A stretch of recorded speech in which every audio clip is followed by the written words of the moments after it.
Parliamentary system. Parliamentary system. A parliamentary system of government is one in which the majority of the legislature supports the executive branch of government. A parliamentary system similar to the British Westminster form governs India. Parliamentary government means that the parliament possesses total authority. The cabinet system, responsible government, and prime minister model are other names for the parliamentary system. Concept of the parliamentary system of government. An example of democratic state governance is the parliamentary system. In this system, the political party that garnered the most votes and the majority of seats in the House of Parliament during the general election takes office as the ruling party. According to the Supreme Court, the Constitution is based on the British parliamentary system, where the administration is thought to be primarily responsible for formulating governmental policy and ensuring that it is passed into law by maintaining the Lok Sabha's trust. The central government's parliamentary system is outlined in Articles 74 and 75. The parliamentary system is provided for the states under Articles 163 and 164. The executives under this system sit in the legislature because they are lawmakers, unlike the presidential system. As long as the lower house of the legislature supports them, executives can use their authority and continue serving in their positions. Features of the parliamentary system. The real executive and the nominal executive are the two executives. The real executive is the prime minister, who is the head of government, not the head of state, president or monarch. Rule by the party that has the majority in the Lok Sabha. The cornerstone of the parliamentary system of government is collective responsibility, Art. 7.5, to the Lok Sabha. Only for Lok Sabha, no confidence vote, cannot introduce in Rajya Sabha. Political homogeneity is provided. Shared party affiliation and ideologies. Ministers have dual membership in the legislative and executive branches. A minister loses their position if they are absent from the parliament for 6 months in a row. The length of the government's tenure depends on whether it has a majority in the lower chamber. The Council of Ministers must resign if a motion of no confidence in the government is unsuccessful. A new administration will be formed after the elections. The Prime Minister is in charge of this system of government. The PM is often chosen from among the leaders of the parties that gain a majority in the lower chamber.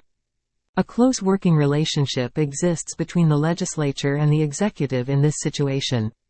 The Parliament is legislative, and the Prime Minister and the Council of Ministers make up the executive. Since the members of Parliament chose the Prime Minister and the ministries, it appears that the executive branch is derived from the legislature. Merits. Better coordination between the executive and the legislature. Since the executive is a part of the legislature and the majority of lawmakers often support the government, passing legislation and putting them into effect is made easier.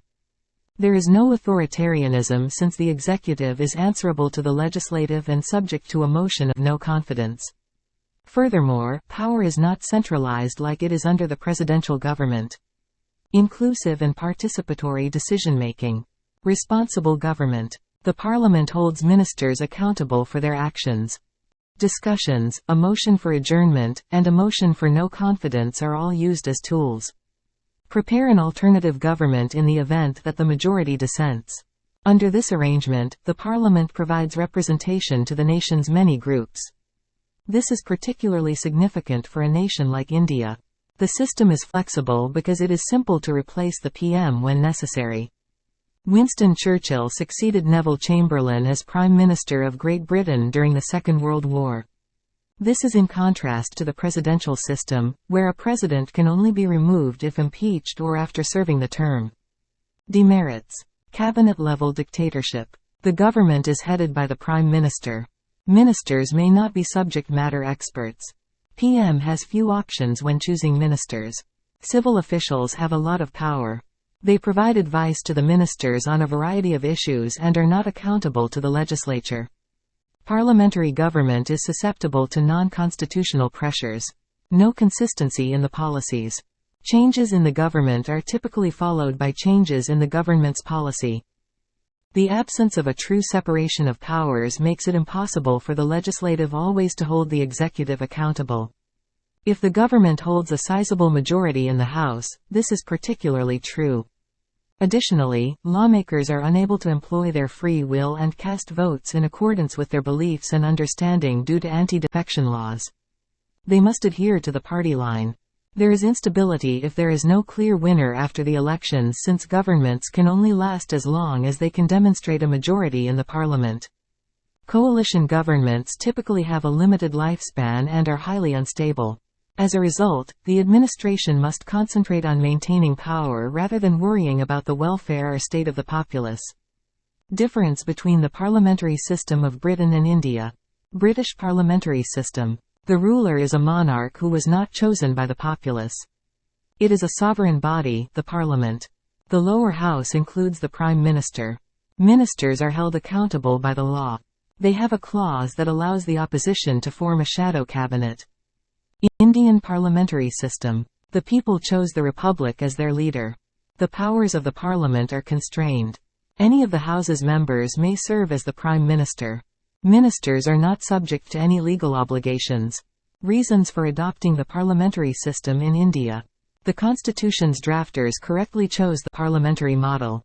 The causes of it are found in both India's socio-political system and its political legacy from colonial times. The following are the causes of this.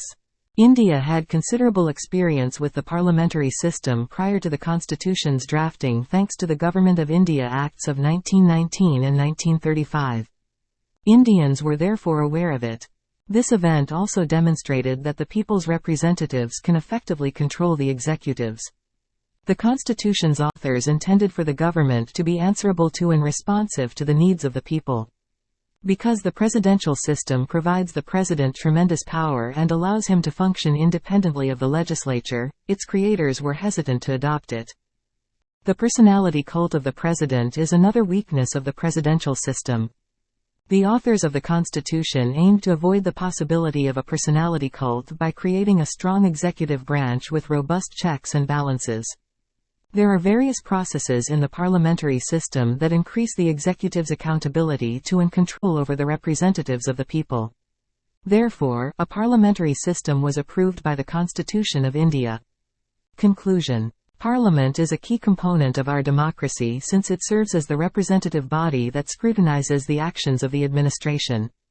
In order for Parliament to serve its constitutional mission, good operation is essential. A careful analysis of bills is also a crucial element of effective legislation. Legislation is passed without consulting legislative committees, undermining democracy.